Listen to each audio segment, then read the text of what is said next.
Isang mapagpalang gabi po sa bawat isa. Tunay nga na napakabuti ng Panginoon. Amen po ba? Amen. Tayo po'y magsitayo at awitan po natin ang ating Panginoon. Sinasabi nga ni Jesus sa mga Judeo ayon na nagsisisampalataya sa Kanya. Kung gayoy, magsisipanatili sa ating salita kung magkagayon, tunay nga kayong mga alagad ko. Awitin po natin, magtiwala at sumunod sa Kanya.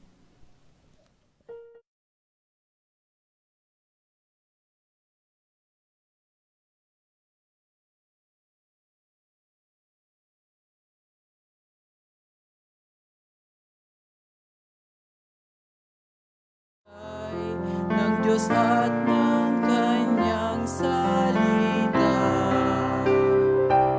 Siya ay sasa atin kung ating susundin, at kung tayo ay magtiwala, si Jesus ay sundin ang Kanyang kagalakan. Laging sasa atin, papawiin niya ang ating pangamba, kung tayo'y laging mananangal. Ang Kanyang patnubay, laging natin taglay, saan tayo'y iingatan. Magtiwala, si Jesus ay sundin ang Kanyang kagalakan. Laging sasa atin, kung ang ating buhay sa Kanya'y ialay, ang pag-ibig niya'y kakamtan. Ang bawat biyaya at lahat ng tuwa at palagi ay sasa atin. Magtiwala, si Jesus ay sundin ang Kanyang kagalakan. Laging sasa atin, kay tamis mamahalin sa Kanyang pag-ibig, kung Siya'y ating sinusunod. At kahit nasaan tayong pag-utusan, buong puso'y tayo'y maglingkod. Magtiwala, si Jesus ay sundin ang Kanyang kagalakan. Laging sasa atin.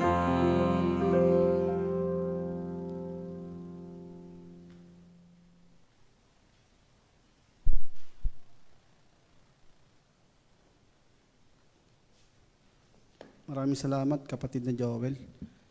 Sabi sa pag-ibig ng Diyos, sa Salmo 103, pupurihin ko ang Panginoon, buong buhay kong pupurihin ang Kanyang kabanalan. Pupurihin ko ang Panginoon at hindi kalilimutan ng Kanyang kabutihan. Pinatawad niya ang lahat kong kasalanan at pinagagaling ang lahat kong karamdaman. Iligtas niya ako sa kapahamakan at pinagpapala sa Kanyang pag-ibig at habag. Pinagkalooban niya ako ng mabubuting bagay habang ako'y nabubuhay. Kaya't ako'y parang nasa aking kabataan at malakas tulad ng agila.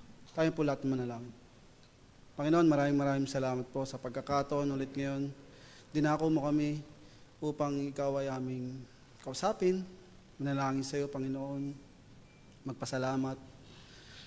At papurihan ka, Panginoon. Awitan, Panginoon.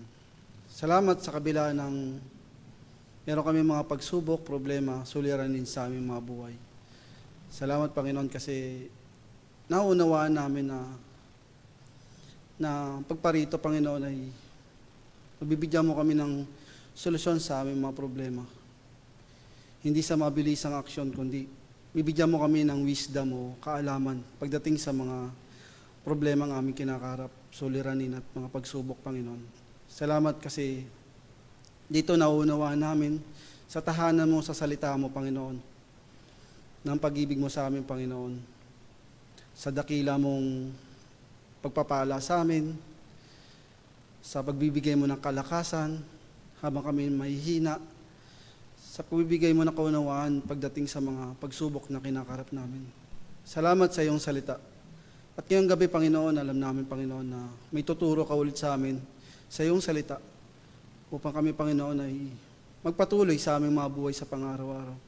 Salamat, Panginoon, sa iyong salita ay nagpapatuloy ang aming buhay. Sa iyo lang namin pinagkakatiwala ang aming mga buhay at sa iyo lang po kami nananalig. Dalangin ko, Panginoon, sa aking mga kapatid na patuloy mo silang bigyan ng pusong nakikinig. Sa aming tagapagsalita sa gabing ito, Panginoon, turuan mo po siya, bigyan mo siya ng karunungan. Nang sa gayon, Panginoon, ay mahatid niya sa amin ang gusto mong ipabatid sa amin, Panginoon. Salamat, Panginoon, sa lahat ng ito na ginagawa mo sa aming mga buhay. Sa iyo lahat ang papuri, pasasalamat sa pangalan ni Jesus. Amen. Masipag-upo na po ang lahat. At yan po, dadako po tayo sa ating pasasalamat sa ating Panginoon. At alam ko na maraming ginawang pagpapala ang Panginoon sa loob ng isang linggo sa ating mga buhay. At umpisahan ko na po. Salamat sa Panginoon, unang-una sa kanina, bagamat inabutan ng ulan sa pagbibisikleta. Talagang sabi ko, Lord, worship leader ako, kailangan ko makaabot ng Salamat sa Kanya sa pag-iingat niya sa akin. Hindi ako inabot na stranded ng baha, ng traffic, tsaka ng pag-iingat niya sa akin hanggang sa makauwi ako. Salamat sa pag-iingat niya na patuloy niyang binibigay sa akin. Pangalawa, nagpapasalamat ako sa Kanya, lalong-lalo na sa kaunawaan pagdating sa Kanyang salita. Bagamat yun nga, napapanoon yung mga ibang pag-unawa ng ibang tao pagdating sa kinikilala na ng Diyos. Kasi kanina, nagkaroon ako ng pagkakataon na magbahagi doon sa isang bisor namin. Kasi, yun nga, may mga, ang dali nila kasi magpaliwanag pagdating doon sa mga kasalanan nila. Kasi meron din doon na nagpalaglag. Kumbaga, ang dali nilang sinasabi na pinapatawad ako ng Lord. Katulad kahapon, yung mga nagpanata doon sa Nazareno, ang dali nilang sabihin sa kanila na okay lang yan, may tato, okay lang yan, pagtaos nila doon, iinom, okay lang yan, makita mong mga nagsipagtaya sa loto. Madali sa kanila yung kasalanan kasi madali lang yung pag-unawa nila pagdating doon sa Panginoon na meron sila, sa Diyos na meron sila. Hindi katulad natin, nauunawa natin pagdating doon sa kasalanan. Sabi ko doon sa bisor natin na ano ba yung sinasabi ng Diyos pagdating niya sa kasalanan.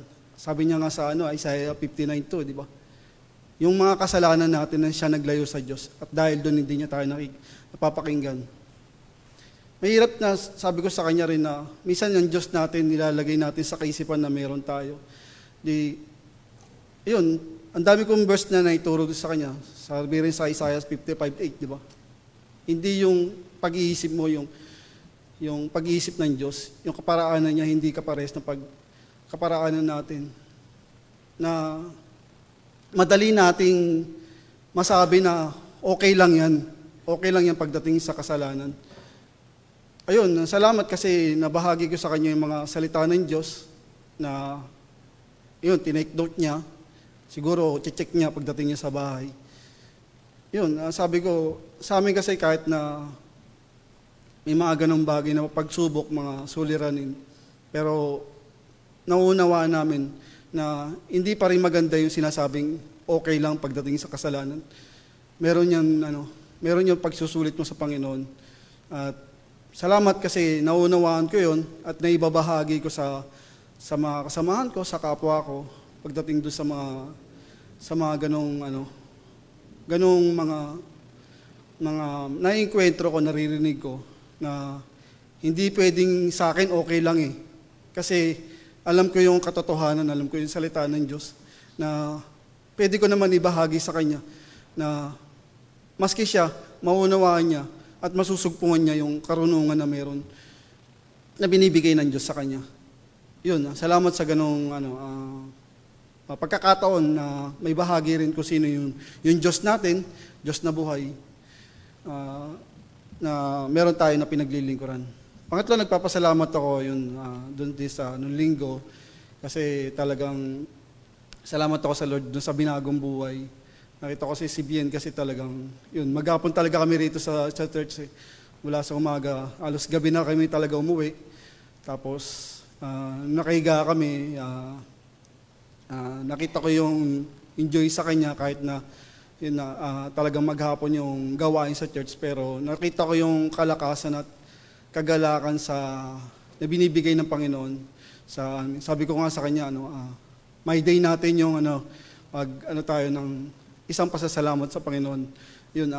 Picture kami, tapos minay day namin. Salamat ako sa kalakasan na binibigay niya, tsaka doon sa binagong buhay. Kasi ang hirap din na wala kang partner pagdating sa ganun eh. Na talagang, pero salamat ako sa Lord kasi niready niya yung mga ganitong pagkakataon sa pagbibigay niya ng ministry na sa akin na kaya salamat ako doon sa mga ganun na binibigay niya. Salamat sa provision niya, kalakasan, sa karunungan na binibigay niya sa pang-araw-araw. Sa Diyos pong papurit pa sa salamat.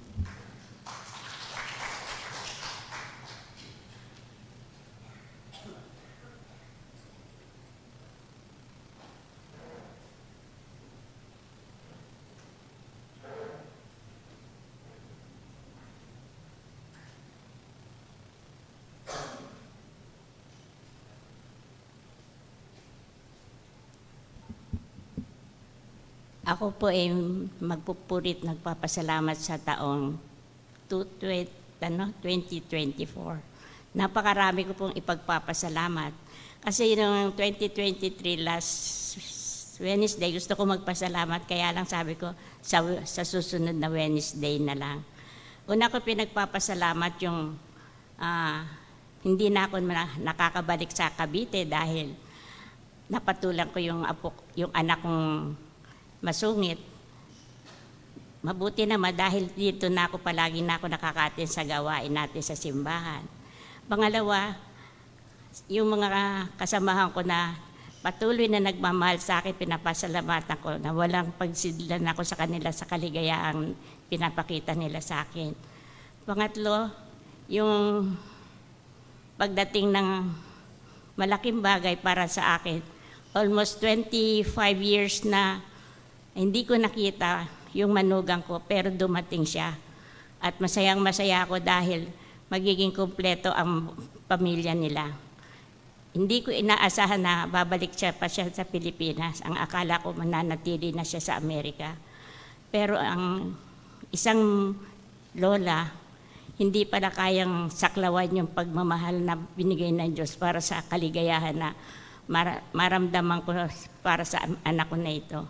Malaking bagay din ang magagawa nito kasi siya ngayon, ang sabi niya sa akin, siya ay Kristiyano na hindi na raw siya Katoliko.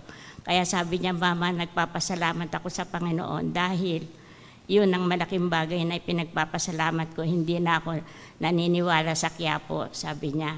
Sabi ko, ang isa lang daw ang pinaniniwalaan niya, yung nasa puso niya ang banal na Espiritu ni Jesucristo. Malaking bagay po yun para sa akin, para sa inyo. At yung mga kaibigan ko na mga mahal ko, salamat, maraming salamat sa inyo, sa Panginoon yun.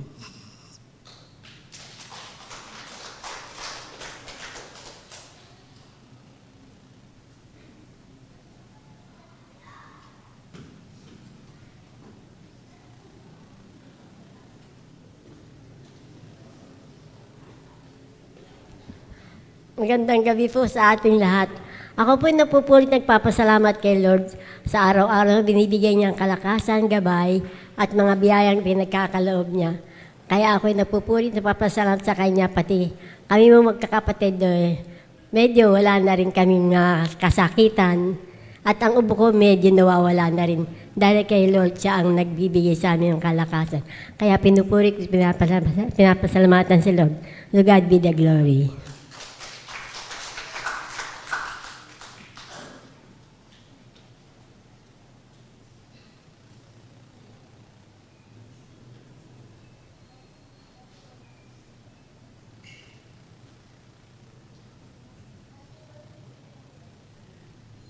Magandang gabi po sa ating lahat.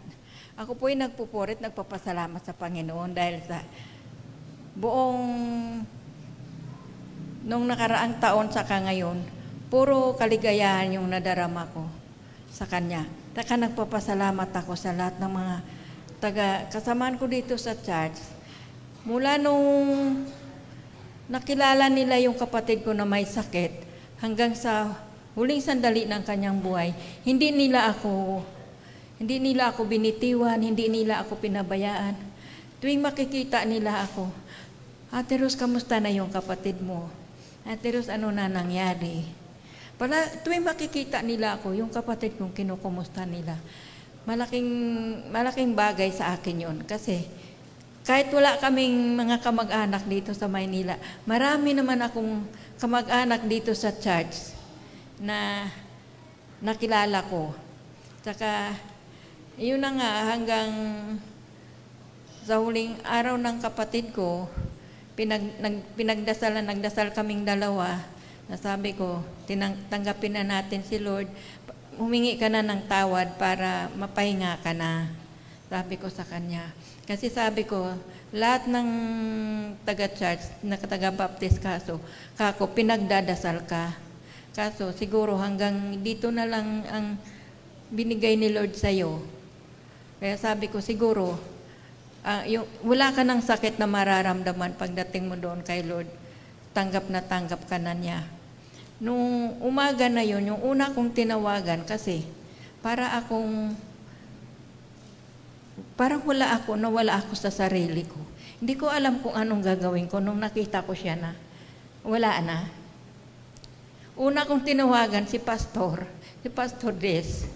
Tapos si Nanay Mel, si Sister May, tapos pagkatapos nun, tumakbo na ako. Hindi ko alam, nakatakbo pala ako sa bahay ni Chairman Bell. Nang umagang yun, natutulog pa yata si Chairman. Sabi ko, wala na yung kapatid ko, tulungan mo naman ako, anong gagawin ko? Wala naman, ako lang kasi mag-isa, wala naman kaming mga kamag-anak dito. Sabi ni Chairman, sige, halika, huminahon ka muna. Sabi niya, sige. Tapos yun, sabi ni Chairman, huwag ka mag-alala, tutulungan kita. Tinawagan niya yung punerarya, tapos tinawagan niya yung sa cremation. Sabi niya, sige, umuwi ka na, hintayin mo, darating na yung kukuha sa kapatid mo, kay Heidi. Yun nga, 7:30, dumating na yung kinuha na siya. Sabi sa akin sa punerarya, Nanay, ibuburol niyo ba ito? Sabi ko, hindi na po, kasi po, wala po akong kakayanan para iburol yung kapatid ko. Siguro, ilagay na lang ninyo sa freezer muna hanggang sa pagdating ng oras na ikikremate na siya. Buti ka mo, ang unang siningil sa akin sa punerarya, 10,000. Sabi ko, Diyos ko, Lord, sige, bahala ka sa akin. Tapos sa kremisyon naman, 10. Kaya sabi ko doon sa pamangkin ko, mag-produce ka ngayon ng 20,000. Sabi nako, tita, saan naman ako kukuha nito ng 20,000? Sabi ko, basta sige, gumawa ka ng paraan at ako'y gagawa din ako ng paraan. Salamat sa Lord. Yung mga kababaihan nagbigay sa akin, may inabot sa akin na umabot ng 1-2. Tapos yung sa opisina ng church, may inabot din sa akin na pangbayad ko sa cremation. Nanghingi ako sa pamangkin ko sa Hong Kong, nanghingi ako sa pamangkin ko sa Japan. Sa awan ng Diyos, pinadalan mo naman nila ako. Ay, salamat Lord, sobra-sobra pa yung biyaya na pinagkaloob niya sa akin. Samantalang nising ko nung oras na yun, wala akong hawak. Tapos yung pamangkin ko, yung sabi niya, tita, paano ba ito? 5,000 lang yung inutang niya sa amo niya. Sabi ko, sige, bahala na si Lord sa atin. Di gumawa na lang tayo ng promissory note doon. Gagawa ako ng promissory note doon sa punerarya para mailabas ng nila yung mama mo. Sa awa ng Diyos, na-recover namin yung halaga na yon. Tapos mga kapitbahay ko may nagbigay din sa akin. Tapos tinawaran ni chairman, imbes na 10, naging 8. Yung cremation, imbes na 10 din, naging 5K na lang. Kaya sabi ko, hindi na po, maraming nag-offer sa akin na iburol. Kahit dito sa chat, nano nila ako, hindi ko po kasi iniisip ko, ibuburol mo yun. Alangan naman yung mga pupunta, hindi mo man ng kahit kape, kahit biskwit, hindi mo bibigyan. Sabi ko, hindi ko kaya, wala akong kakayanan ng ganon. Tsaka ako lang mag-isa kasi, wala naman. Kaya sabi ko, yung igagastos ko sa burol, ibabayad ho na lang namin sa punerarya para wala nang problema, dire-diretso na siya.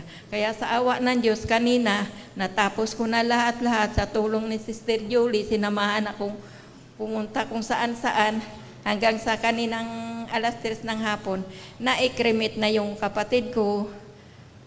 Kaya, pasalamat ako ng talaga sa Panginoon. At sa kasamahan ko dito sa church, hindi ako talaga pinabayaan. Maraming salamat kay Lord. Yun lang po.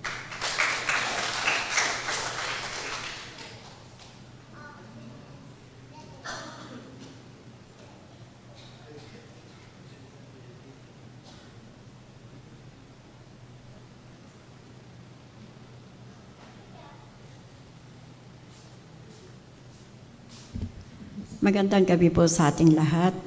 Ako po nagpapasalamat ng walang hanggang pasasalamat sa Panginoon dahil sa itong nagdaang taon, talagang marami pong problema, kasakitan, at matinding pagsubok ang dumaan sa buong pamilya. Pero nandiyan ang Panginoon, hindi niya kami pinabayaan. Patuloy niya kami pinagpapala at patuloy niya kami ginagabayan. Maraming salamat sa Panginoon sa lahat ng bagay na patuloy na tinatanggap namin mula sa Kanya at sa mga taong patuloy na nananalangin sa amin, sa mga pastor, sa mga kapatiran, na patuloy na hindi kami pinababayaan sa pananalangin. Maraming salamat sa Panginoon sa Kanyang kabutihan at katapatan lagi sa amin. Binabalik ko po ang mataas na papuri at pasasalamat sa ating Panginoon.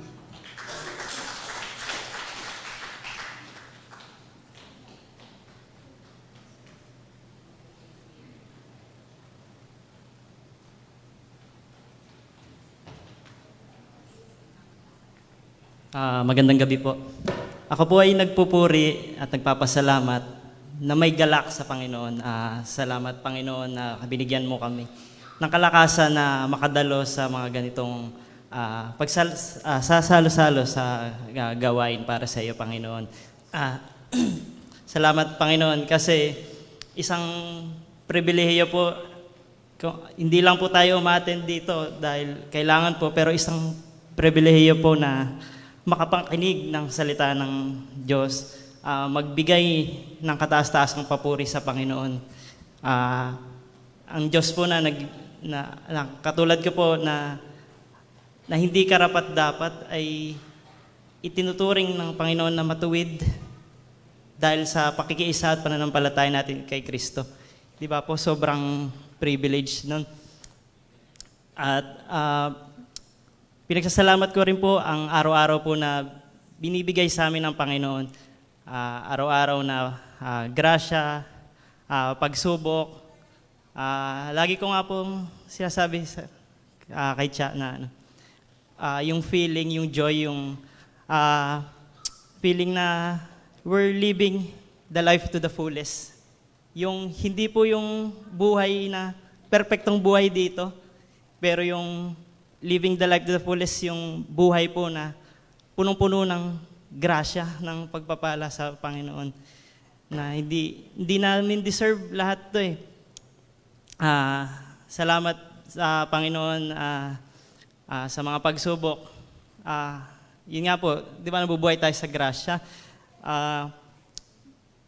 Yung sa bawat salita niya ng Panginoon po na nagiging gabay sa araw-araw. Katulad po namin yung struggle namin yung sa trabaho, sobrang dami. Nakapagod. Minsan gusto ko na lang dayahin yung trabaho. Pero syempre papaalaanan tayo ng Panginoon sa kanyang mga salita. Di ba? Sabi po nga sa Colossians, yung anuman po ang inyong ginagawa, gawin niyo ito ng buong puso na naglilingkod sa Panginoon at hindi sa tao. Kasi tayo nga po, tinawag tayo ng Panginoon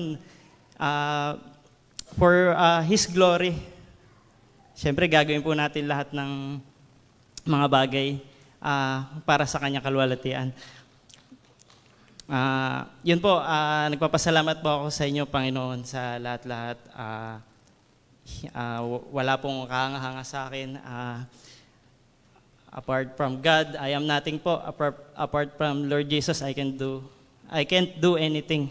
Kaya sobrang pasalamat po. Lahat ng kapurihan, lahat ng kataas-taasan sa inyo po, Panginoong Jesus.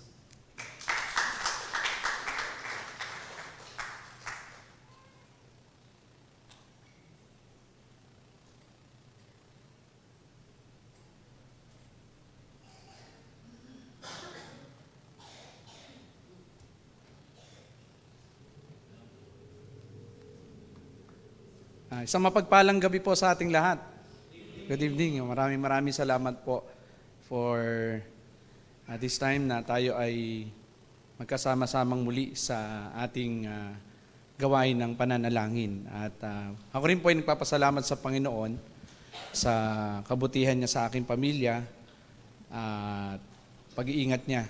Lalong higit sa panahon ng mga hindi inaasahan, ay patuloy na nagbibigay siya ng kalakasan at lalong higit ng tapang para harapin yung mga problema na yun. Kapasalamat po ako dahil ang aking pangalawang anak ay medyo masigla na. Although may mga ilan pang mga pagsusuri at check-up na siya ay kinakailangan puntahan, pero ngayon pa lamang ay nagpapasalamat na ako ng lubos sa Diyos sa pag-sustain niya sa kanya ng kalakasan, lalong higit ng kagalingan. Kaya po, ibinabalik ko po ang papurit para salamat sa Panginoon. Sige po, inaanyayahan ko po ang bawat isa na tayo po ay yumuko at saglit na manalangin bago po tayo lubusang mag-aral ng salita ng Diyos. Panginoon, Diyos naming Ama sa langit, maraming salamat po sa gabing ito na maaari naming muli na maranasan ang iyong dakilang pagpapala sa amin sa pamamagitan ng iyong salita na aming maririnig. Tulungan niyo po kami, O Diyos, na maunawaan namin ang mensahe mo ngayong gabi at dalhin mo kami, Panginoon, sa tulong ng iyong banal na Espiritu na gabayan kami na hindi lang namin marinig at matutunan, kundi magamit namin, Panginoon, ang mga katotohanang taglay-taglay ng iyong salita na huhubog sa aming pananampalataya at paglakad sa buhay ng kabanalan. Maraming salamat, Panginoon. Pinupurit, dinadakila po namin kayo sa pangalan po namin, Panginoong Yesus. Amen. Amen. Minsan po ba ay nangarap na po ba kayo, tayong lahat, o kayo po, nangarap na po ba kayo na kapag kayo ay nanalangin, ay instant may tugon agad ang Panginoon? So, ibig sabihin mo, kumbaga, nagkaroon na ba ng pagkakataon sa inyong buhay na sa panalangin nyo, gusto natin na tugunin agad ito ng Diyos sa atin. Naranasan po natin. At siguro ito yung mga time na talagang wala na tayong matakbuhan. No? At wala na tayong sigurong alam na paraan pa para gawin o magtagumpay tayo doon sa bagay na kinakaharap natin. Kaya siguro immediate, yung instant na tugon ng Diyos ang ating hinahanap. Pero kung iisipin po natin, hindi ganon kadali at hindi ganon nag-work ang Diyos sa buhay natin. Ibig sabihin, hindi ibig sabihin na kapag nanalangin tayo, all of a sudden, 1 second, sa isang kisap mata o isang pitik lang, nandyan na agad ang tungod ng Panginoon. So alam natin na kapag tayo nanalangin at meron tayong bagay na idinudulog sa Diyos, makikita natin na merong kaparaanan ng Diyos sa buhay natin at meron siyang sariling takdang panahon na ibinibigay sa atin at ito yung bagay na dapat makita natin sa pagkilos ng Diyos. Hindi lang po yun. Para sa atin din, kung nais po nating maranasan ng lubos ang isang buhay at isang epektibong pananalangin, marahil sa mga aral, sa mga mensaheng ating narinig patungkol sa pananalangin, na makikita natin na ang pananalangin ay hindi isang basta gawain na kung saan ay madali para sa atin. Actually, nung ako ay bagong mananampalataya pa lamang, hindi ko alam kung paano ba manalangin. Lalo na kapag prayer meeting at magpapasalamat, pagtatayo ako dito at ako ay mananalangin, talaga pong nanginginig pa tong pangako dahil sa kaba. Kasi wala akong kasanayan, wala akong kaalam-alam o kaalaman patungkol sa pananalangin. Pero paglipas ng mga panahon habang ako ay nagpapatuloy sa aking pananampalataya at nagpapalalim ng aking buhay sa Panginoon, unti-unti tinuturuan ako ng Diyos. So ang pananalangin ay mahabang proseso. Kaya sa puntong ito siguro kung sinasabi natin na medyo matagal na ako nanalangin, hindi ibig sabihin na matagal ka ng mananampalataya, ang panalangin mo ay maayos na. Minsan nga nagkakaroon pa tayo ng mga bagay na pakiramdam na mukhang kulang, mukhang hindi maganda yung panalangin ko. Now, sa Biblia, maraming itinuturo sa atin at maraming kaparaanan at maraming aral na matututunan tayo tungkol sa panalangin. So, nakita natin kung paano ang Panginoong Yesus doon sa Matthew chapter 6, tinuruan niya yung kanyang mga disipulo sa kung paano sila mananalangin. Sabi niya, manalangin kayo ng ganito. Kung kayo ay mananalangin, dapat huwag kayong maging katulad ng mga pariseyong ito na kung sila ay manalangin, nasa kalsada. Di ba? Nagpapakita sila na sila ay ginagawa nila itong bagay na ito. Pero sabi ng Panginoon, kung kayo mananalangin, pumasok ka sa isang kwarto kung saan walang nakakakita sa inyo at kayo manalangin. Kasi kahit walang nakakakita sa inyo, nadidinig naman kayo ng Diyos Ama sa langit. So marami pang itinuro ang Panginoon. Sa manalangin, sabi niya, kung kayo ay mananalangin, kayo ay kumatok at kayo pagbibigyan. Kayo ay humingi, kayo ay pagkakalooban. So lahat ng bagay na ito na itinuturo ng ating Panginoong Hesus sa panalangin ay isang daan upang matutunan natin na ang pananalangin ay buhay natin. Hindi ito mga kapatid, hindi ito isang optional na gawain natin. Kung kailan lang natin gusto, tsaka lang tayo mananalangin. Hindi po ganon.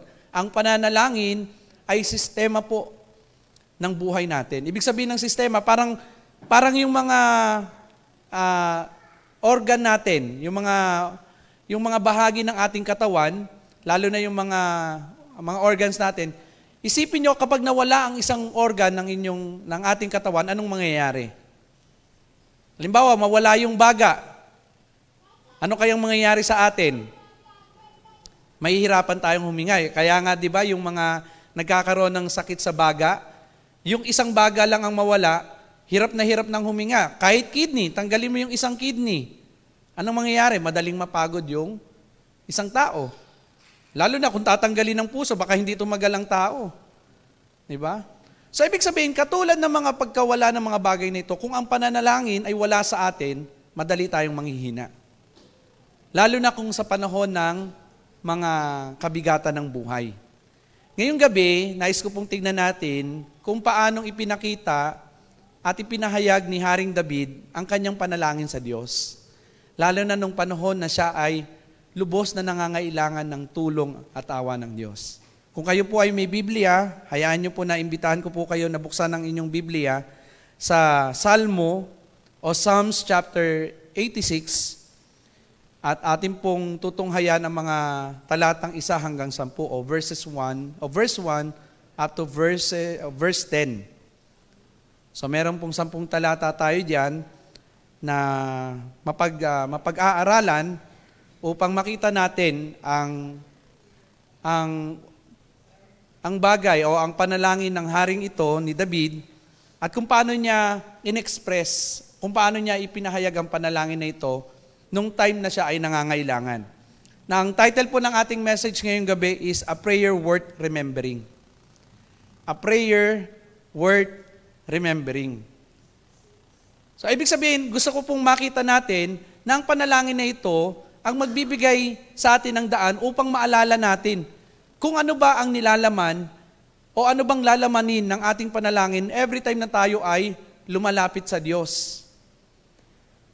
Katulad ni Haring David, alam po natin na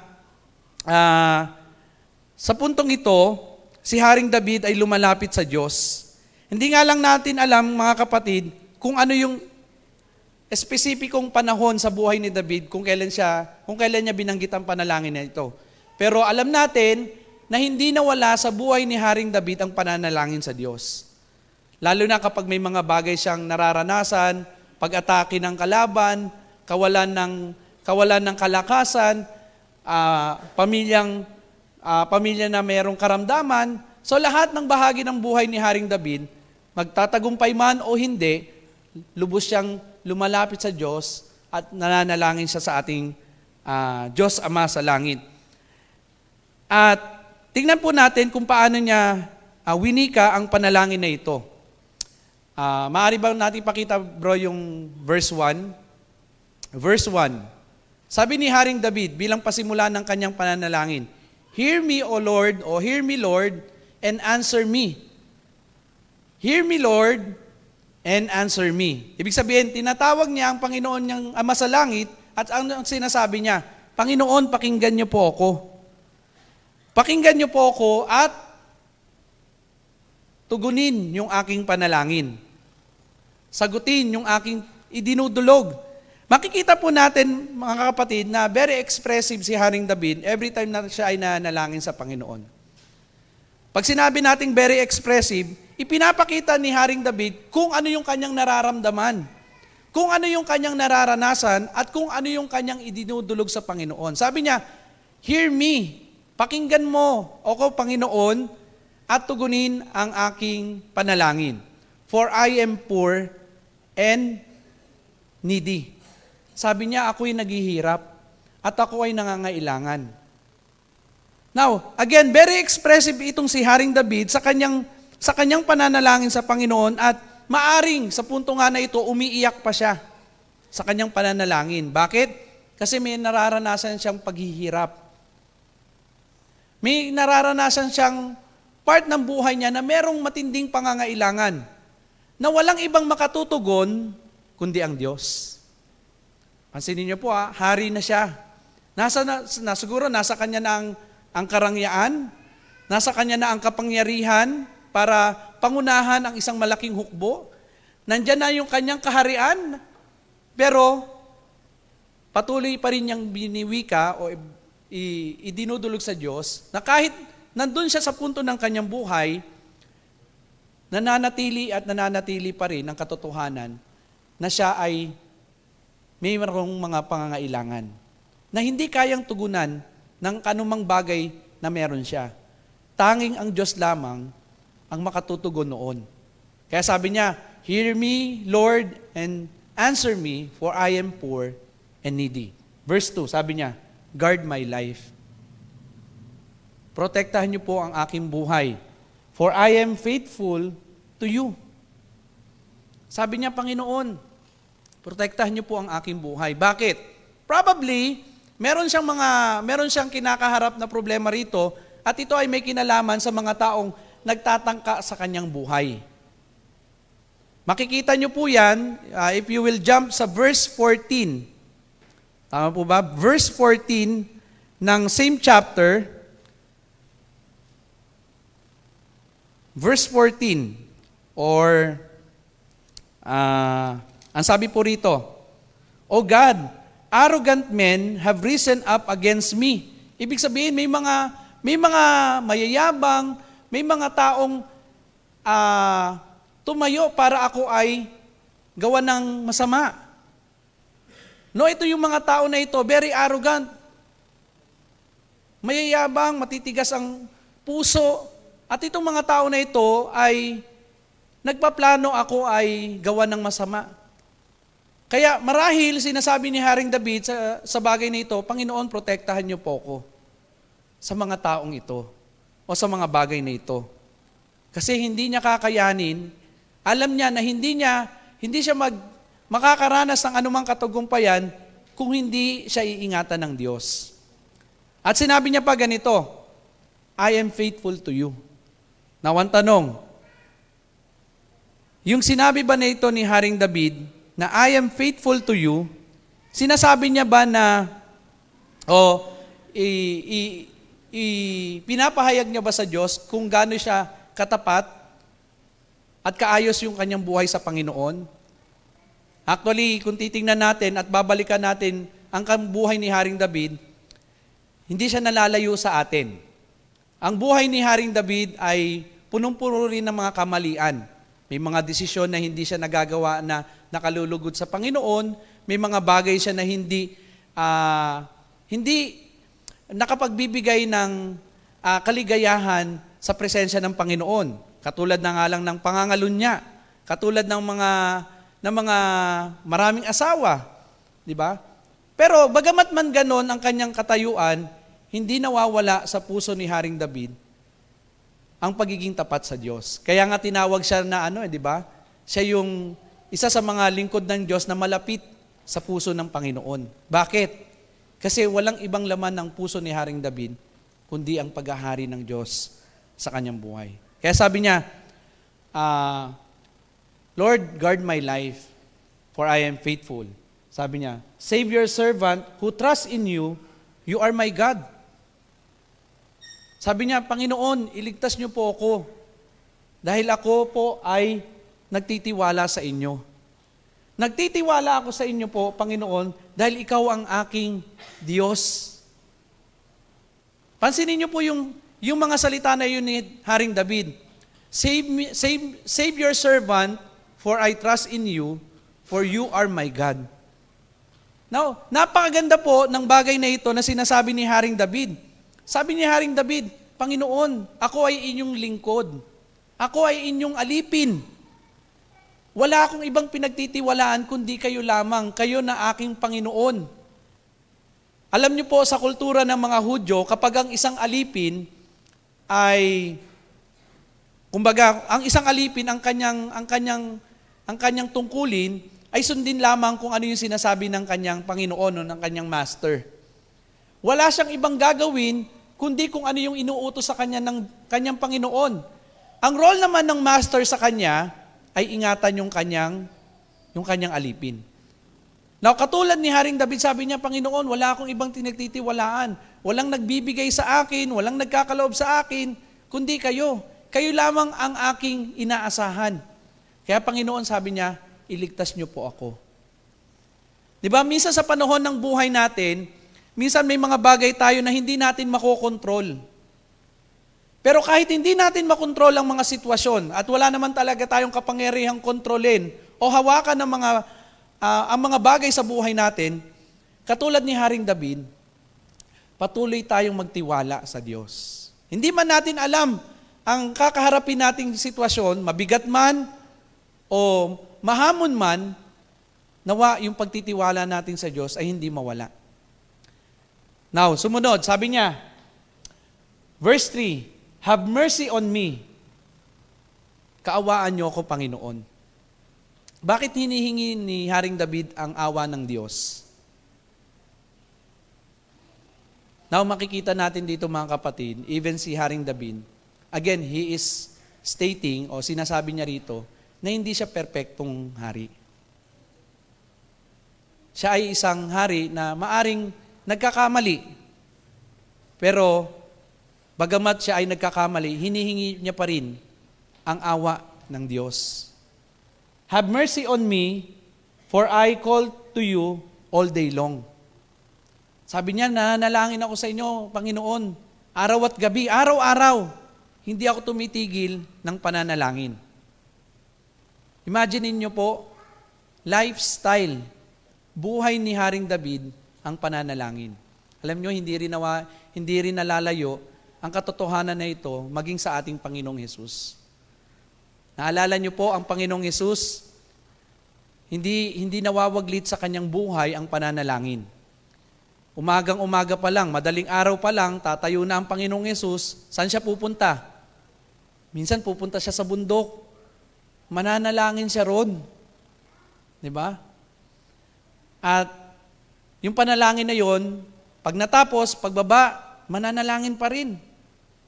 Even si Apostle Paul, di ba? Isa sa kanyang mga isinulat, anong sabi niya sa mga taga-Pilipos? Dapat hindi tayo humihinto sa pananalangin. Diba? Pray without ceasing. Ibig sabihin, ang pananalangin ay hindi dapat natatapos. Diba? Pag tinugon ng Diyos, o kanya, naranasan natin na tugunin ng Diyos ang ating panalangin, hindi natatapos doon ang pananalangin natin. Patuloy at patuloy tayong manalangin sa Panginoon. Tayo man ay nasa punto ng matinding pagdurusa o kapahamakan, karamdaman, dapat hindi natatapos ang pananalangin natin. Bring joy to your servant, Lord, for I put my trust in you. Now, in verse 5, sabi niya, you, Lord, are forgiving and good, abounding in love to all who call to you. Sabi niya, Panginoon, alam ko po kayo ay maawain at mapagpatawad na Diyos. Sabi niya, at kayo po ay mabuti at ang inyong pag-ibig ay nag-uumapaw lalo na sa mga tumatawag po sa inyo. Now, first lesson that we could learn from here as we remember yung pananalangin na ito, a worthy prayer or a prayer who is worth remembering is a prayer who acknowledges who God is. Ang isang pananalangin na talaga nang hindi mo makakalimutan ay isang panalangin kinikilala, inaalala kung sino ang Diyos. Sino ba ang Diyos sa buhay natin? Kapag nananalangin tayo, sino ba ang Diyos? Siya ba ang Diyos na tumutugon lang sa panalangin natin? Siya lang ba ang Diyos na nilalapitan natin kasi siya lang yung makasasagot sa panalangin natin? Pansinin niyo po kung paanong ipinahayag ni Haring David sa kanyang pananalangin kung sino ang Diyos sa kanyang buhay. Paano niya ba tinawag ang Panginoon? Paano niya kinilala ang Diyos sa kanyang buhay? Ang Diyos na meron siya ay isang Diyos na maawain. Ang Diyos na kanyang nilalapitan, ang kanyang pinapanalanginan ay isang Diyos na mapagpatawad. Ang Diyos na meron ang Haring David ay walang iba kundi ang Diyos na mabuti. Diyos na nag-uumapaw ang pag-ibig sa mga tumatawag sa Kanya. Ito ang Diyos ni Haring David. And ito rin po ang Diyos na ating pinapanampalatayanan. Ito rin po ang Diyos na ating sinasamba at pinupuri sa ating buhay. Diba, isang napakagandang panalangin ang mai-inculcate at maaalala natin kung ang isang panalangin ay kinikilala kung sino ang Diyos sa buhay natin. Siya ang Diyos na nagpapatawad ng ating mga kasalanan. Di ba? Every time that we are praying, Lord, forgive me. Di ba? Sabi nga ni Juan, ni Apostol Juan, sa 1 John chapter 1 verse 9, ang sabi niya, kung kayo ay merong mga bagay na idudulog sa Panginoon at hihingi ng kapatawaran, ilapit nyo sa Panginoon at siya ay tapat na papatawarin ka sa iyong kasalanan. Ang Diyos na mabuti. Bakit? Alam niyo po, sinasabi ni Haring David na ang Diyos ay mabuti kasi siya ay hindi karapat-dapat sa mga bagay na nagmumula sa Panginoon. Pero kahit hindi siya I only trust in you. Hindi siya nagtitiwala sa mga sundalo niya. Di ba? Kung marami man siyang sundalo nung panahon na yon na kaya siyang protektahan laban sa mga kalaban nila, hindi niya pinagtitiwalaan yun. Hindi niya siguro pinagtitiwalaan din maging yung kanilang mga sandata. Marahil hindi niya rin pinagtitiwalaan maging yung mga pader ng kanilang kaharian. Saan lang siya nagtitiwala? Sa Diyos na mabuti. Sa Diyos na mabuti na kahit kailan hindi nagmali yung kabutihan na yon sa Kanya. Kahit siya'y nagkakamali, nananatiling mabuti ang Panginoon. Kaya, sabi ni Haring David, kayo, Panginoon, ay mabuting Diyos. Diba? Hindi natin makakalimutan ang isang panalangin na kinikilala ang Diyos bilang isang Diyos na mapagpatawad, isang Diyos na mabuti, at lalong higit, isang Diyos na mapagmahal. Diba? Alam ko po, meron tayong mga mahal sa buhay na nag-o-offer ng love sa atin. Yung partner natin, yung mga kapatid natin, kaibigan natin, diba? Mga church member, they are always offering yung love nila sa atin. But walang kapantay ang pag-ibig ng Diyos. Alam naman po natin kung gaano kalalim ang pag-ibig ng Diyos sa atin. Sabi ng Biblia, di ba? Sabi ni Pablo, siya yung unang nagmahal sa atin. Kaya tayo nakakapagbigay ng pagmamahal sa kapwa natin kasi naranasan nating mahalin tayo ng Diyos. Mahalin tayo ng isang Diyos na yung pag-ibig na yun nag-uumapaw. Kahit hindi tayo kamahal-mahal, hindi tayo deserving sa love ng Panginoon, pero yung pag-ibig na yun ay pinadama niya sa atin. Kaya walang ibang mabuti at walang ibang Diyos na mapagmahal, kundi ang Diyos na buhay na kumikilos at sinasamba natin.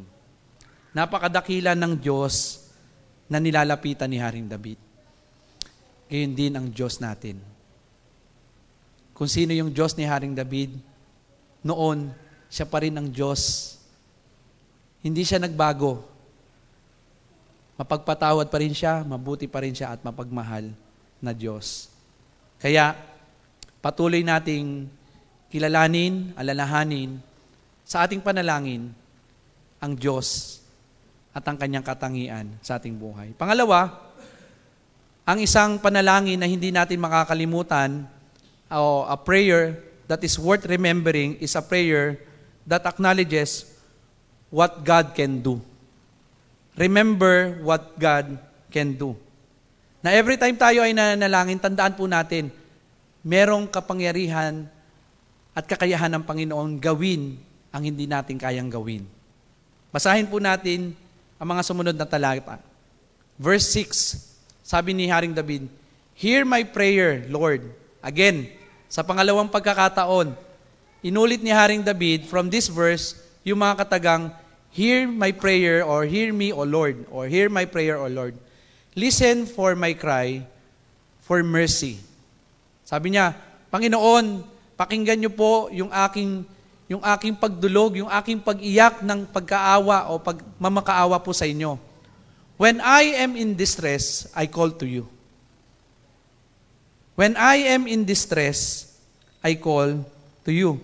Kapag po ako ay nasa matinding paghihirap, agam-agam, ako po ay tumatawag po sa inyo because you answer me. Ulitin ko po, sabi ni Haring David, when I am in distress, kapag po ako ay may problema, lugmok na ang aking buhay, ako po ay tumatawag po sa inyo. Bakit siya tumatawag? Pansinin niyo po yung assurance at yung bagay na panatag at sigurado si Haring David. Sigurado siya at panatag siya kasi kapag lumapit siya sa Diyos, anong sinasabi niya? You answer me. Okay? You answer me. Now, makikita natin, sabi ni Haring David, you answer me. Ano ba ang tugon ng Panginoon? Paano ba siya tumugon sa mga panalangin natin? Di ba, meron 3 pagtugon ng Panginoon lagi sa atin eh. Okay? Ano yung mga pagtugon niya? It's either nanalangin tayo, ang kanyang sagot ay Oo. Ibig sabihin, yung pagtugon ng Panginoon na oo sa atin, yun yung kalooban niya. Maganda yun para sa atin. Okay po? Maganda yun para sa atin. Ano pa yung pangalawang tugon niya? No o hindi. Kapag ang Diyos tumugon ng hindi sa atin, ano ibig sabihin nun? Ayaw niya sa atin? Galit siya sa atin? Ganun ba yun? Pag tumugon siya ng hindi, kalooban niya yun. At kung kalooban niya yun, maganda yun para sa atin. Hindi yun makakasama sa atin. Yun ay mas lalong makabubuti para sa atin. Okay? Ano yung pangatlong tugon niya? Maghintay. Oo, hindi, o maghintay. Pag sinabi bang maghintay, o pag tinugon ba ng Diyos ang ating panalangin at ang tugon niya ay maghintay ka, ano ibig sabihin nun? Kumbaga sinasabi ba ng Panginoon, sige, paparusahan muna. Parusa ba yon? Hindi. Pag sinabi ng Panginoon maghintay, kalooban niya yon. At kung kalooban niya yon, maganda yon para sa atin. Ibig sabihin, hindi pa yung tamang panahon para sa atin. Okay? Dahil may tama at takdang panahon ang ibinibigay ng Diyos sa kanyang mga katugunan. Kaya pansinin niyo po yung bayang Israel, lalo na nung panahon na sila ay nasakop ng malaking at malakas na bansa, nananalangin sila sa Diyos. Anong panalangin nila sa Diyos? Panginoon, iligtas mo kami sa bayang ito o sa mga mananakop na ito. Kailan sila pinalaya ng Diyos? After 4 years? 40 years? After 70 years. Doon lang sila tinugon ng Panginoon. Ang tagal. Probably yung mga kasama nila ron, yung iba namatay na, di ba? Siguro yung may mga bago na ron, tsaka lang sila nakalaya, tsaka lang sila nakabalik sa kanilang bayan. Ngunit ang tanong, kalooban ba ng Diyos na paghintayin sila hanggang 70 years? Yes. Panginoon, ang tagal nyo namang tumugon sa panalangin ko. Di ba? Parang umabot na ng 2 taon, 3 taon yung panalangin ko. Parang hindi nyo na po tutugunin ito eh. Hindi ganun ang Panginoon. May tamang takda ang Panginoon para ibigay niya kung ano yung katugunan niya. Maaring maghintay ka lang, mainipin ka naman pala eh. No? Pero again, sabi ni Haring David, kapag siya ay tumatawag sa Diyos, may tugon ang Panginoon. May sagot ang Panginoon. Kaya tayo po, kapag tayo ay nananalangin, ako po, natutuwa ako. Kasi every time na tayo ay nananalangin ng sama-sama, alam ko po, may mga panalangin na tayo na lagi nating naririnig. Di ba? Si kapatid na ganito, pero hindi tayo nagsasawang manalangin. Bakit? Kasi alam natin may itutugon ng Panginoon eh. Di ba? Meron nga, umabot na ng ilang buwan o ilang taon, tsaka tinugon ng Panginoon. Meron namang ang tugon ng Panginoon, parang pinanalangin natin ngayon, kinabukasan lang, tumugon agad ng Panginoon.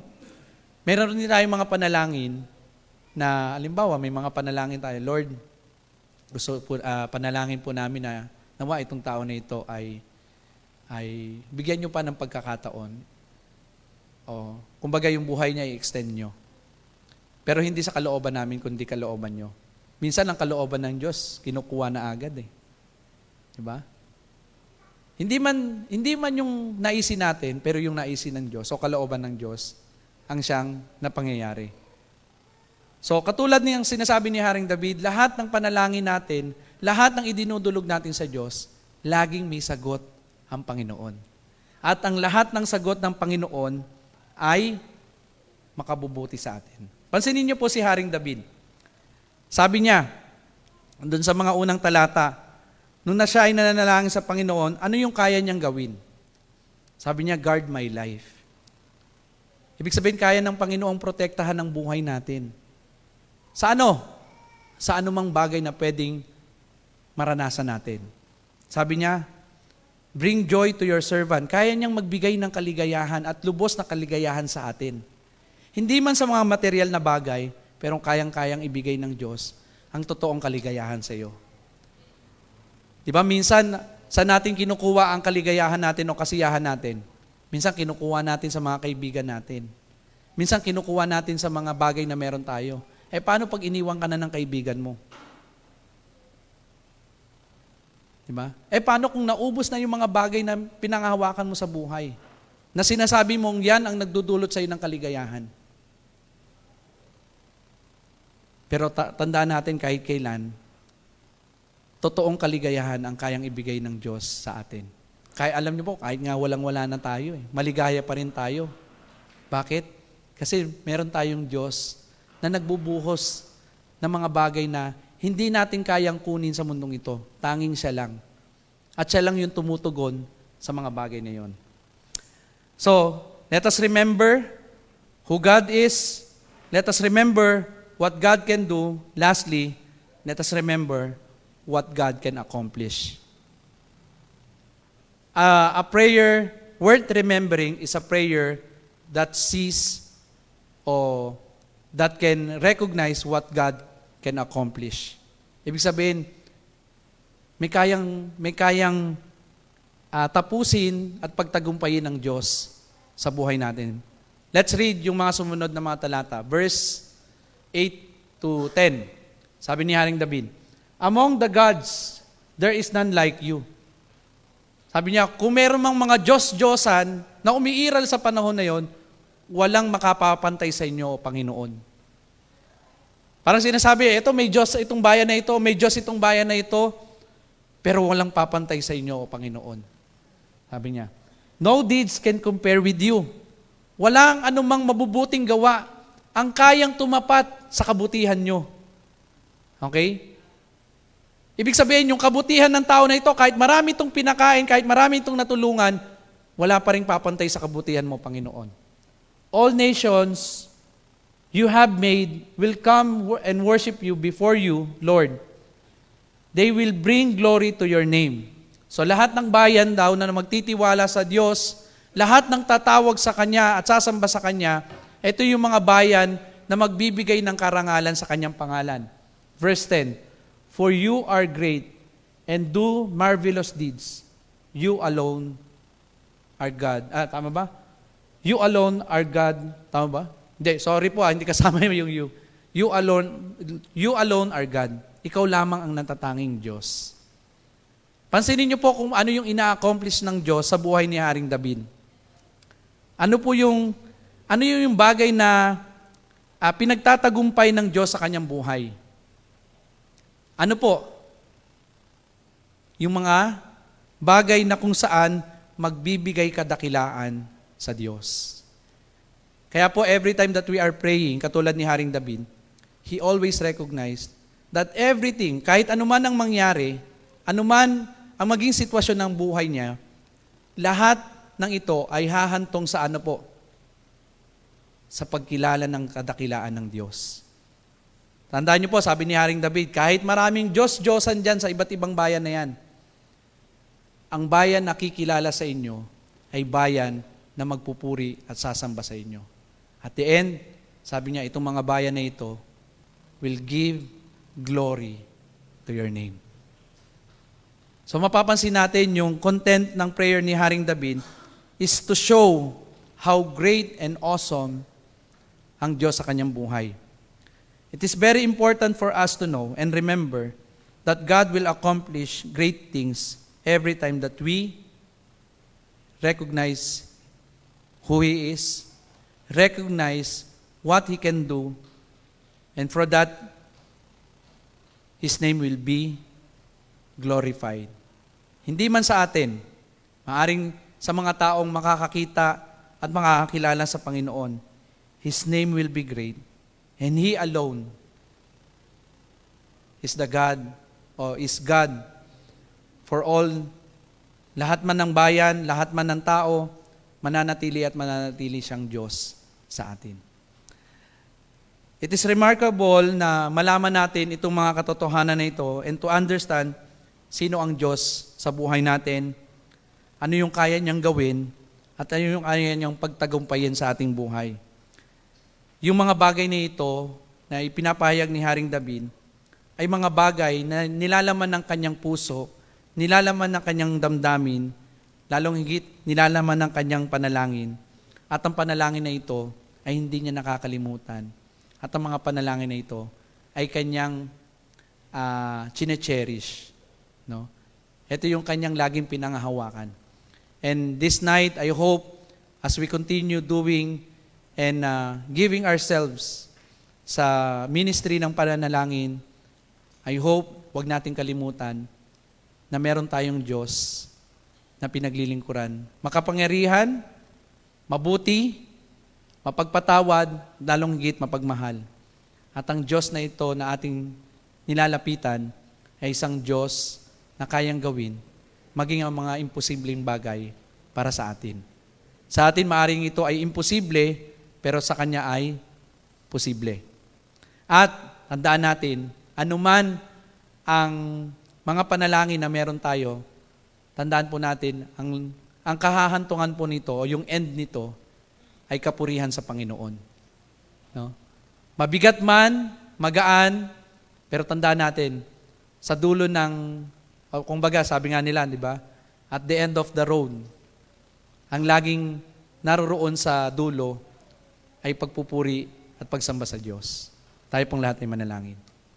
Ama namin sa langit, maraming salamat po, Panginoon, for you are always reminding us, lalo na sa buhay ni Haring David, na every time that we are coming before you, praying, asking, and patuloy na idinudulog ang mga panalangin po namin.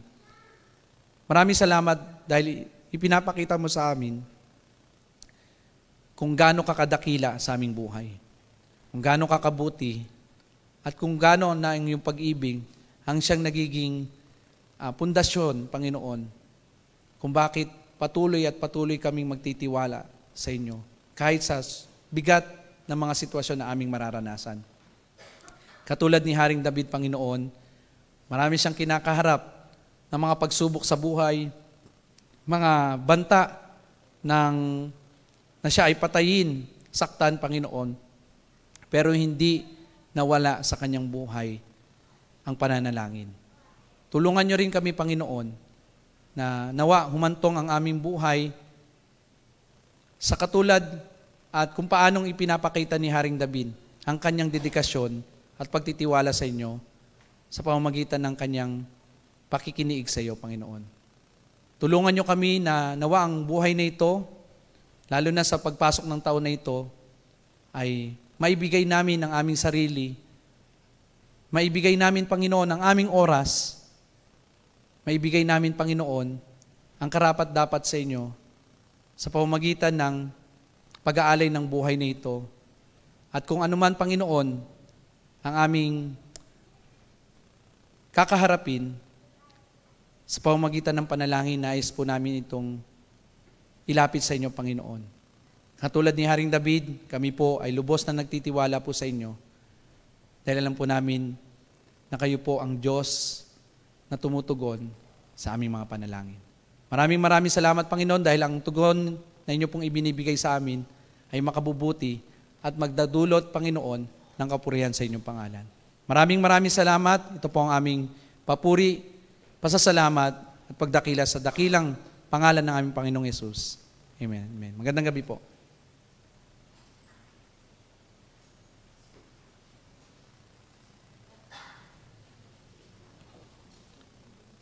Maraming salamat, Pastor Carlo, sa mabiyayang mensahe.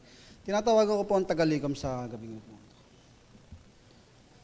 Sabi po sa Hebreo 13:16, at huwag nating kalimutan ang paggawa ng mabuti at pagtulong sa iba, dahil sa ganitong uri ng handog ay kalugod-lugod sa Diyos. Tayo po lahat ay manalangin. Panginoon, maraming salamat po sa salita mo na tumimo sa aming mga puso. Sa salita mo, sa pananalangin, Panginoon, ay naalala namin, Panginoon, kung sino ka sa aming buhay, Panginoon. Kung kami magtitiwala lamang sa iyo, Panginoon, ay mas lalo ka namin makikilala kung anong gagawin mo sa aming mga buhay. At lagi mong ginagawa sa aming mga buhay, Panginoon, ay yung nakakabuti sa aming Panginoon. Salamat, Panginoon, na sa iyong kabutihan, Panginoon. Dalangin ko rin, Panginoon, na sa aming pagkakaloob sa gabing ito, Panginoon. Nawa, Panginoon, ang mga bagay o pero maliligong, Panginoon, ay magamit sa kapurihan mo, Panginoon. Magamit sa pagbabahagi ng iyong salita, sa paglago ng iyong iglesia, sa mga gawain, Panginoon. Tulungan mo po ang aking mga kapatid, Panginoon, sa magkaroon sila ng pusong mapagbigay at pusong nagkakaloob, Panginoon. Salamat, Panginoon. Sa iyo lahat ng papuri at pasasalamat sa pangalan ni Jesus. Amen.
Tayo po ngayon ay dadako sa ating pong pananalangin. Ating pong ipanalangin ang ating pong iglesia, maging ang mga kapatid natin sa Panginoon. Tayo po ay manalangin. Dakilang Diyos, maraming salamat pong muli. Tunay nga na hindi pwedeng ilayo sa buhay ng bawat mananampalataya ang gawain ng pananalangin. Dahil dito po, Panginoon, kami nagkakaroon ng kalakasan at pag-asa na ang Diyos na aming tinatawagan ay buhay at nagmamahal sa amin. Kaya naman po, Ama, sa gabing ito, amin pong inilalapit, lalong higit ang mga kapatid na may karamdaman, may mga pinagdaraanan, maging mga kapatid na nasa malayong lugar, Panginoon, na kailangan po ng inyong patnubay. Akin pong ipinapanalangin sa inyo sina Kuya Deng, Dr. Alisa, Ate Geraldine Panlilio. Patuloy mong isustain, Panginoon, ang kanila pong mga kalusugan. Kayo po, O Diyos, ang patuloy na mag-ingat po sa kanila at sa mga karamdaman na kanila pong napagdaanan at talagpasan. Dalahin ko po, O Diyos, ang patuloy na mabuting kalusugan ipagkaloob niyo po sa kanila. Lalong higit kay Kuya Deng, Panginoon, naway lumiit na po yung bukol niya at sa pamamagitan, Panginoon, ng inyong kapangyarihan ay patuloy na bumuti po ang kanyang kalusugan. Kaya din, Panginoon, dalangin ko rin po sa inyo ang mga kapatid namin nagkaroon ng karamdaman nitong nakaraang araw. Si Daniel, Panginoon, ay aking po itinataas sa inyo. Salamat po, O Diyos, sapagkat siya po ay masigla na. Salamat, Panginoon, sapagkat patuloy na binibigyan mo siya ng kalakasan. Dalangin ko rin, Panginoon, patuloy na pagbuti ng kanyang kalusugan, kagalingan, pagkaloob niyo po sa kanya, maging sa kanyang mga kapatid na nagkaroon po ng karamdaman. O Diyos, maging ang mga kapatiran po namin na nagkaroon po ng ubo ngayon, kayo po, O Diyos, ang siya magpagaling po sa bawat isa sa amin. Si Charlene, Panginoon, na aking po itinataas po sa inyo, si Kuya Jeff, si Ate Julie, si Nanay Rosie, ang inyong pong lingkod, Panginoon, at ang aking mga anak, iba pang mga kapatid, Panginoon, na dinapuan po ng ubo, si Kuya Willie, si Kuya Mel. Dalangin ko po, Panginoon, ang patuloy na kagalingan ipagkaloob niyo po sa amin at nawa po, Panginoon, ay maalis na po ito nang sa gayon, Panginoon, ay hindi po ito makaabala sa aming gawain. Kayo po, O Diyos, ang patuloy na magbigay ng kalakasan sa bawat isa sa amin. Malakas na resistensya upang malabanan po ang mga sakit. Maraming salamat, O Diyos, sapagkat tunay nga na kayo po ang aming dakilang manggagamot at kayo palagi nagpo-provide ng aming pangangailangan. Maraming salamat po, O Diyos, sa ginawa niyo pong provision, binigay niyong provision kay Nanay Rose. Tunay nga, Panginoon, na gumamit ka ng mga tao upang matugunan po yung kanilang pangangailangan. Salamat, O Diyos, kahit sa mixing panahon na naalagaan niya po yung kanyang kapatid. Ngunit ito po yung kaparaanan mo, O Diyos, upang siya po ay makapakinig ng iyong salita. Salamat, Panginoon, at patuloy mong gamitin si Nanay Rose sa iba pa niyang mga mahal sa buhay upang maibahagi ang Panginoong Jesus na kanyang tinanggap sa kanyang puso. Ama, dalangin ko rin po sa inyo si Alvin at si V na ikakasal po next week. Lord, I pray na maging maayos po ang okasyon nito at nawa, Panginoon, ang kanilang mga mahal sa buhay ay makita ang isang patotoo ng mananampalataya na sumusunod po sa inyong kalooban. Nawa, Panginoon, gamitin mo rin ang panahong ito upang maibahagi ang inyong mabuting balita sa mga kamag-anak po nila na dadalo po sa kanilang kasal. Pagpalain niyo po ang mag-asawang ito at ang kanilang mga anak, Panginoon. Salamat, O Diyos, sapagkat Ikaw ang gumawa ng paraan upang maisaayos ang lahat at makasunod po sila sa inyong kalooban. Provide niyo po, Panginoon, ang kanilang mga pangangailangan at patuloy mong gamitin, Panginoon, ang church na ito upang maging katuwang po nila at sumuporta sa kanila pong gagawin pagpapakasal next week. Lord, patuloy po namin tinataas din sa inyo ang bawat ministry ng church na ito. Mga kabataan, mga Sunday schoolers, mga tatay, mga nanay, maging ang mga young professionals or baptismen. Lord, dalangin ko po na patuloy mo pong pag-isahin ang bawat isa sa amin. At kung meron man po kami, Panginoon, na pagpaplano para po sa taong ito, bigyan niyo po kami ng karunungan at direksyon. Magawa po namin, Panginoon, ang mga makabuluhang gawain na makapagtataas ang iyong pangalan at bibigay sa amin, Panginoon, ng spiritual na kalaguan. Nawa, Panginoon, sa taong ito ay marami pa pong makakilala sa inyo sa pamamagitan, Panginoon, ng pagbabahagi namin ng iyong salita. O Diyos, dalangin ko rin po sa inyo ang mga leaders po namin, mga pastors, board members, mga deacons and deaconesses. Lord, I pray na pag-isahin niyo po kami sa gagawin naming evaluation at planning.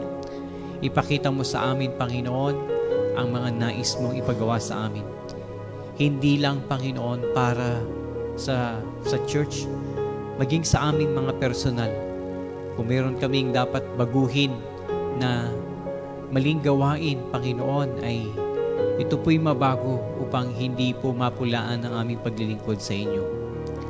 Nawa, Panginoon, bilang mga tagapanguna ng iglesyang ito, ay makita sa amin, O Diyos, ang pagiging lingkod at pagsunod sa inyo.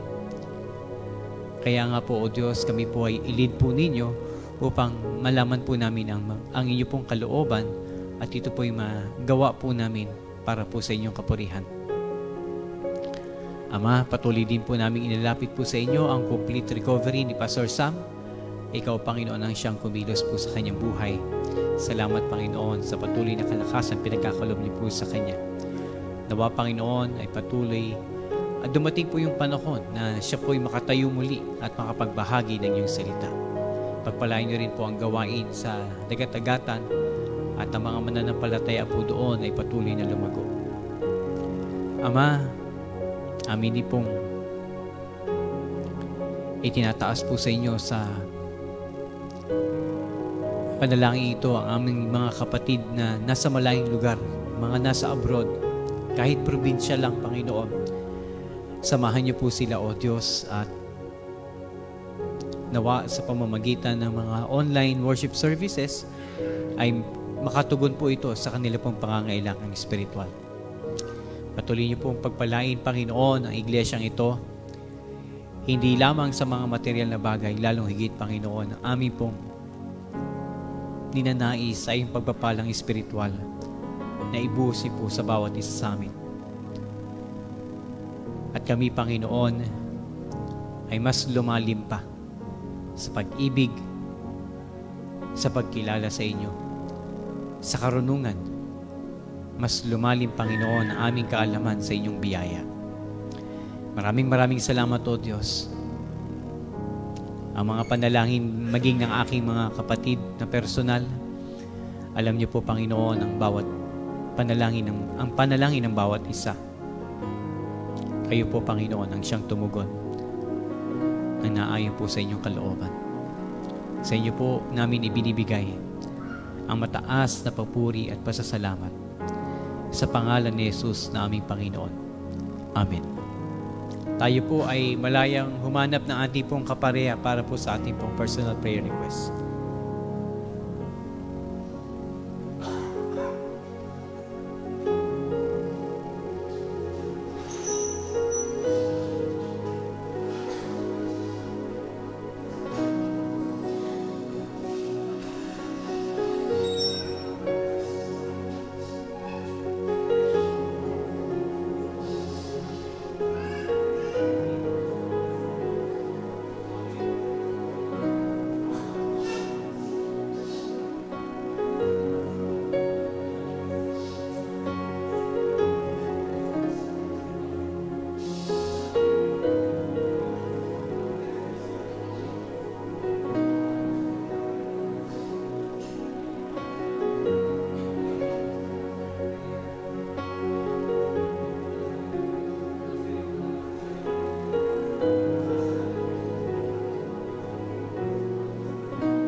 Sa mga kapatid po na tapos na pong manalangin, tayo po'y magsitayo at magpangwakas sa panalangin po tayo.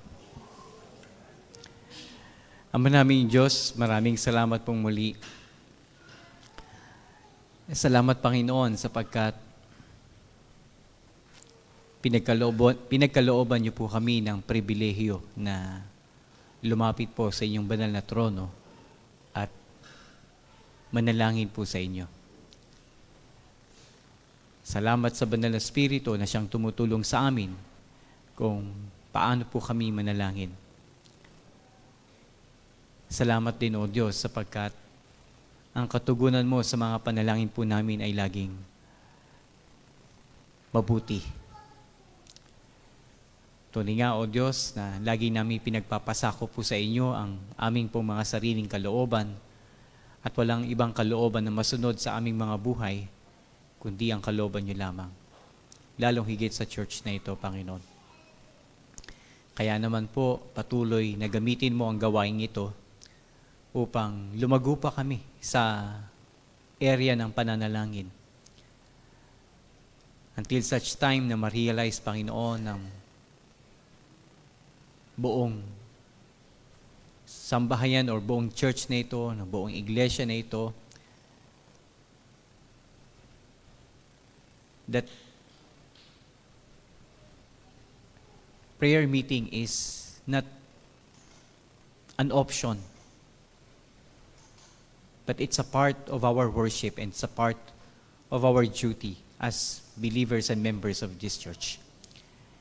Thank you so much, Father, for all the blessings that you have bestowed to each and every one of us and to your answers to our prayer. And these things we ask through Christ our Lord. Amen. Good evening po, and God bless po sa ating lahat.